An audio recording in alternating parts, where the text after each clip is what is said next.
Halo semuanya, perkenalkan, kami dari kelompok 7 yang beranggotakan 3 orang dengan saya sendiri, Ardiansyah, NPM 22071194.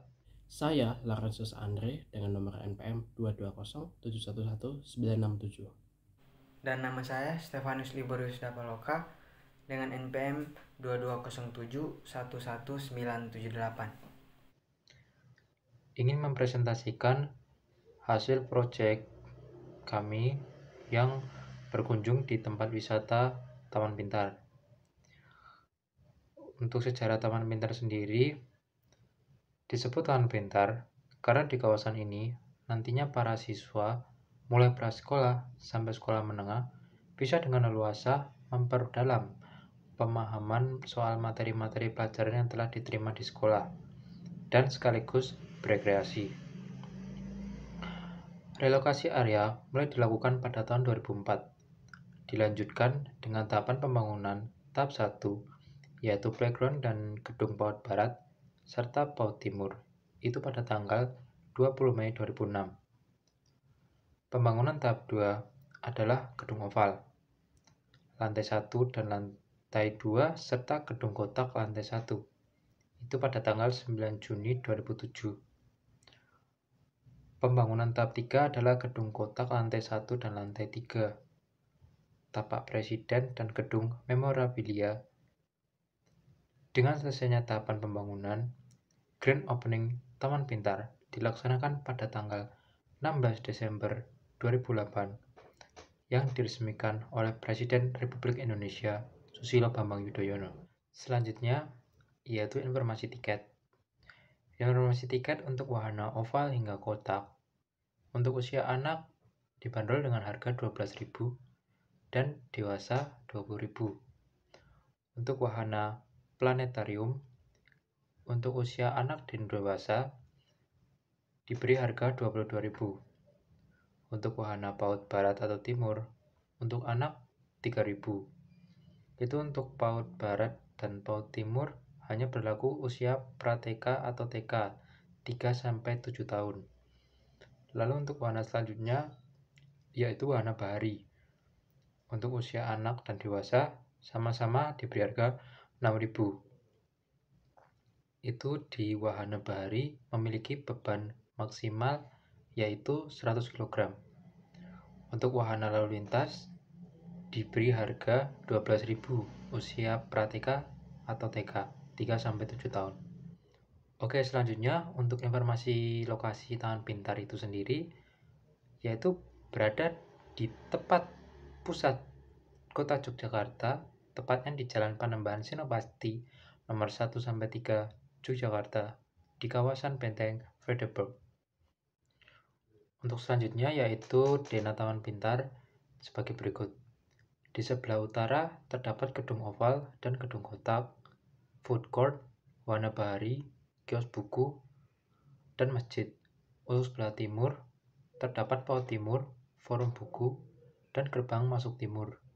Sebelah barat terdapat perpustakaan dan kampung kerajinan serta PAUD Barat. Sebelah selatan terdapat zona lalu lintas planetarium. Selanjutnya, kita akan beralih ke masalah-masalah yang ada di dalam Taman Pintar. Masalah-masalah yang sudah kami temukan di dalam Taman Pintar adalah masalah-masalah dari hasil observasi kami sendiri yang sudah kami lakukan melalui kunjungan kami ke dalam Taman Pintar. Ada bermacam masalah-masalah yang sudah kami temukan. Dari hasil observasi kami menemukan ada 3 masalah utama yang ada di dalam Taman Pintar. Masalah yang pertama, ada objek wahana yang tidak terurus, yang dimana ada beberapa dari kami menemukan bahwa ada objek wahana yang tidak terurus. Ini dikarenakan tidak adanya perawatan yang rutin dari pihak pengurus Taman Pintar. Dan juga karena minimnya biaya perawatan, maka membuat jarangnya perawatan objek wahana secara rutin. Yang dimana seharusnya pengunjung Taman Pintar berharap dengan atraksi yang menarik dan tidak membosankan. Justru malah dihadapkan dengan objek wahana yang tidak berfungsi, yang membuat pengunjung tidak lagi tertarik untuk berkunjung ke taman pintar. Selanjutnya, ada masalah yang kedua, yaitu lingkungan yang kotor. Yang dimana kami menemukan bahwa terdapat perhatian yang cukup minim terhadap lingkungan yang ada di dalam taman pintar.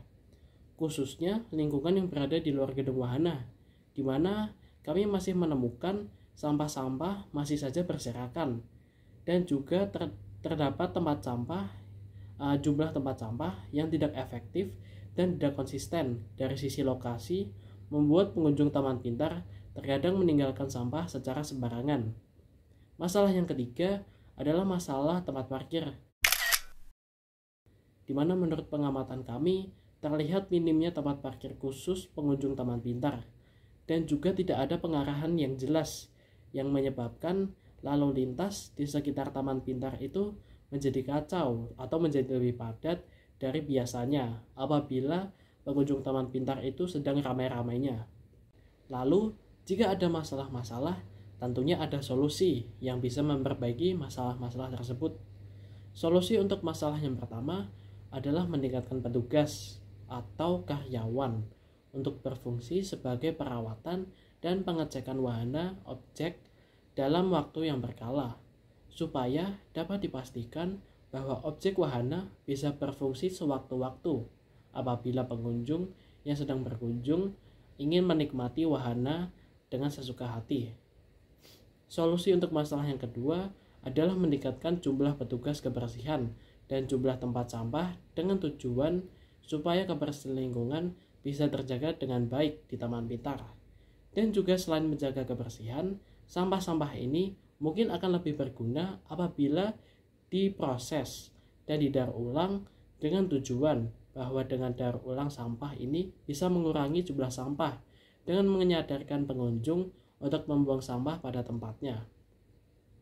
Solusi untuk masalah yang ketiga adalah pembangunan tempat parkir tingkat yang ditujukan untuk pengunjung taman pintar supaya para pengunjung tidak kebingungan untuk mencari tempat parkir saat berkunjung ke taman pintar. Ketika kami melakukan kunjungan ke taman pintar, hanya terdapat 2 kelompok pengunjung yang kami temui. Ini berarti semenjak pandemi taman pintar menjadi sepi pengunjung.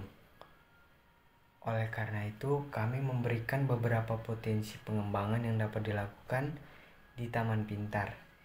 Namun, tetap mengandung tujuan utama taman pintar dibentuk, yaitu sebagai tempat wisata berbasis edukasi.